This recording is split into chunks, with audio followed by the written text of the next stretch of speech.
Hello, I'm Ava, and I'm gonna do a book review of Catcher in the Rye for no reason other than I want to.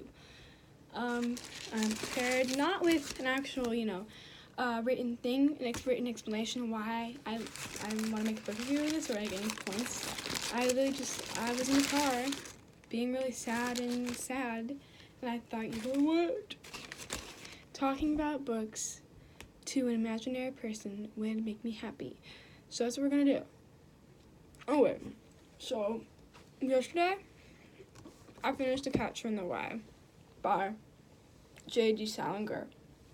And I'm not gonna lie, it shouldn't have taken me so long to read it.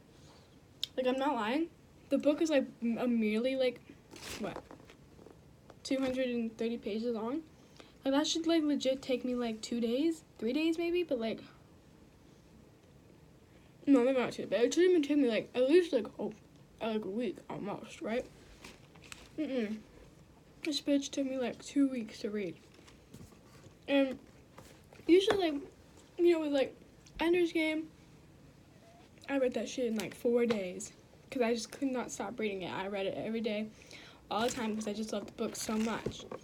Catcher in the Rye, it's weird because I used to say, any book I can relate to, I'll read it immediately. I love books I can relate to. But this book, I related a lot to this book. There was lots of things in there that Holden thought, I'm like, girl, that's so me. But for some reason, I just could not get myself to enjoy the book and want to read it all the time. So I'd only read it when I was bored or I had anything else to do. So yeah. But I read it, so I read it. Anyways, so the book is about this man named Holden Caulfield.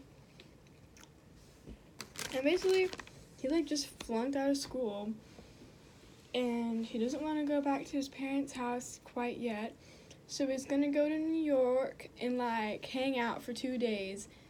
And then that's the whole story. But Alright.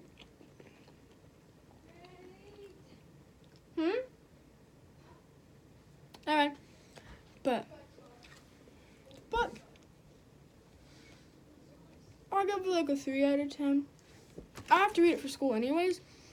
But that's not until next semester we have to read this book. Right now I'm supposed to be reading Fahrenheit 451. But I'm girl, I don't want to read that quite right now, so yeah. Anyways, yeah, I'll give it a 3.5 out of 5. It's not pretty good, but not a type of book that's quite encapsulating, at least to me. So, throughout the whole book, Holden's damn, these people are so phony and fake. Everyone is materialistic and so fake and all this kind of stuff. And you're I'm not quite sure what the author was trying to say. Because is he trying to depict what it feels like to be a teenager and, all those types of feelings of angst you have when you're a teenager? As I do. That's why I quite related to this character, because, I have my angsty moments. Or is the author does the author personally think he is Holden? Because, many authors, they'll put themselves in the main character, but just give it a different name, a different time. This Side of Paradise with Fitzgerald, it was quite obvious that Fitzgerald put himself into Emery. So I was is the author trying to make fun of himself, or is he just not aware of his angstiness, his terrible angstiness? Is he just not aware? Whatever. But it's you're reading this and you're okay, this boy is so angsty. He's probably the most edgiest teen I've ever seen. But and he's calling everybody else these phonies, but at the same time, you're like, he's kind of a phony himself. You know, like he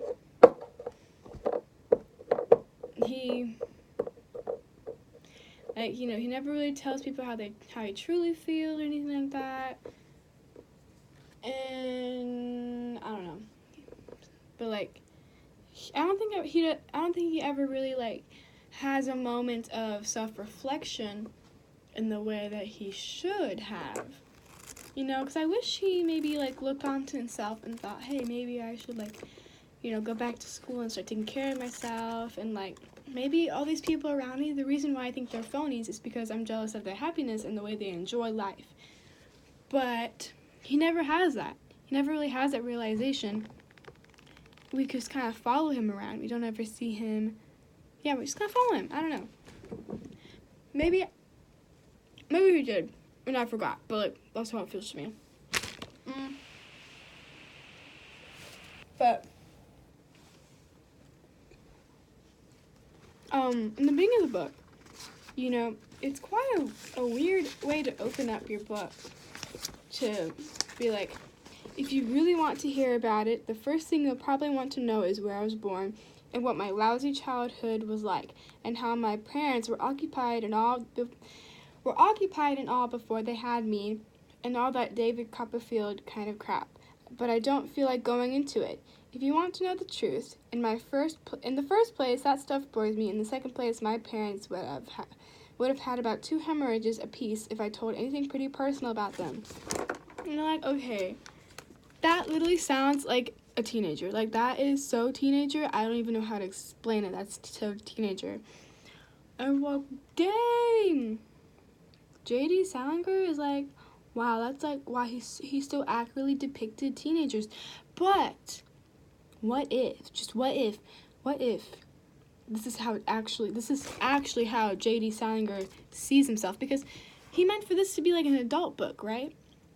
But it just turned into a young adult because kids liked it because they can relate to it, right? But what if this is how he actually thought in real life at his age? And you're like, that ain't good. Because the way that Holden thinks is a terrible way of thinking. It really is. So I mean, yeah, it's relatable and we all think that way. His cynicist kind of way, but you're like, terrible way, because it just makes you unhappy all the time. But whatever.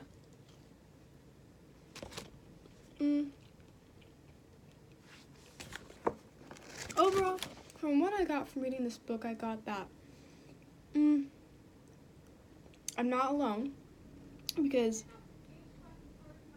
like, trust me, like, there are so many moments when I'm like, oh my god. Okay, but like, I cannot believe how like dumb everyone else is around me, and like, wow, like everyone is so freaking dumb. Like, what the heck is wrong with everybody else? Like, what?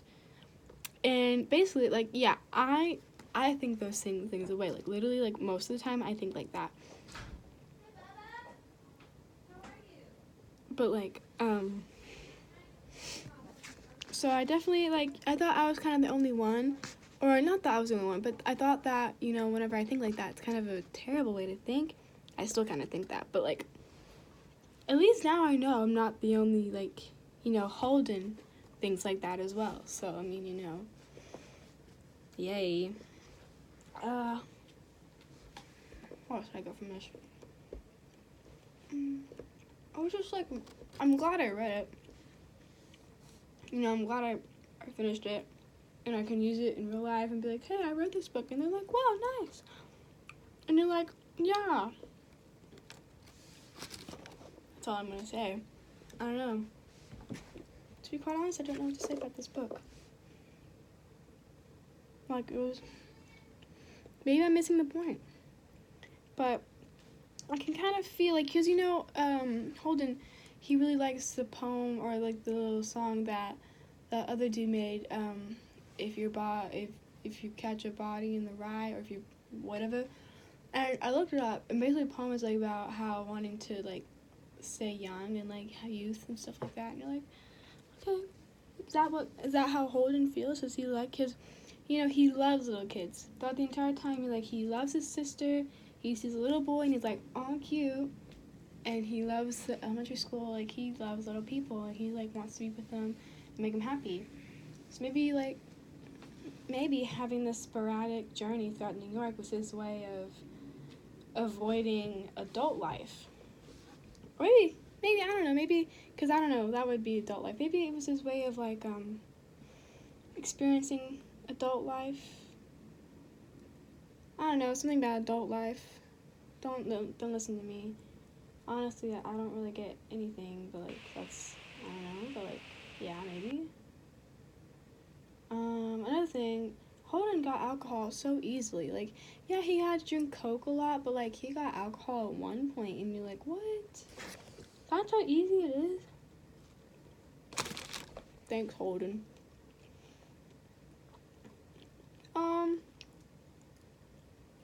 I'm still sad he never got with Joan girl. The whole book, they're like talking about Joan and being like, Joni, Joni, Joan, I love Joan, like, what, Joan? Or is it Jane? I forgot, but like, and then like literally nothing ever happens with her, and you're like, well, what was the whole point of having Joan then? What was the point of having her around if nothing's ever gonna happen with her? But like, maybe that's what the author wanted. Maybe it's supposed to represent like how teenage life, sometimes things never happen, and that's like it. I may think about people all the time, but it's not like I'm ever gonna like see them or whatever. It's just I think about them. Maybe that's it. Maybe it was supposed to be realistic. I don't know. Yeah. What else about this book?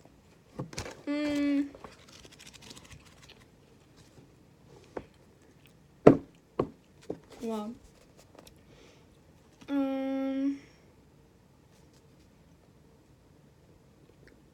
Yeah, that's all I got. I really think that's all I have, like, to talk about this book. Okay. So, on a scale of 1 to 10, how enjoyable was this book for you, Ava? On a scale of 1 to 10, well, I'd give it like a 5 out of 10. But like, maybe that's different for everybody. Because like, I bet someone else who's like also like, yeah, I think someone else would like this. Because other people like different kind of books. So, but 5 for me. Okay, how much would you recommend this book to anybody in your life? Like, would you, at a scale of 1 to 10? Well, I would recommend it just because, I recommend books. Like, I don't care if it's a good or bad book, you should read it because reading is good. But, like, I recommend reading it if you want,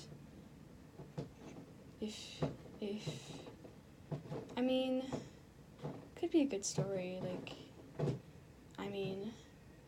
well, don't read this book if you like your ties to be knotted and just tied together, because you're going to meet a lot of things in this book that are going to be, like, he's going to talk about it, and then nothing's going to happen, and you're going to be like, okay. Don't read the book if you want everything to be resolved, because that's not what's going to happen. And don't read the book if you want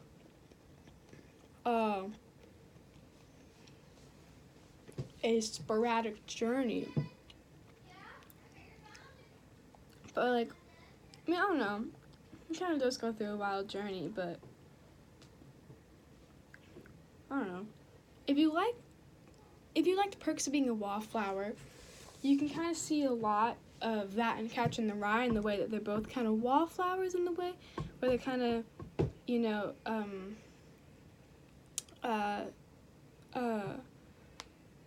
what's the word? Sinking? No. They're all just kind of taking in, so they're kind of just soaking up everything. All the little details, they soak up everything. And they imagine everything, and they have great listening and whatever that kind of, and they're really good with just knowing people. If you like those kinds of books, I love Perks of Being a Wallflower, but Perks of Being a Wallflower is different from this book in a weird way, but like, yeah, it's kind of like Perks of Being a Wallflower, I guess. If you like, yeah. I'm sorry, yeah.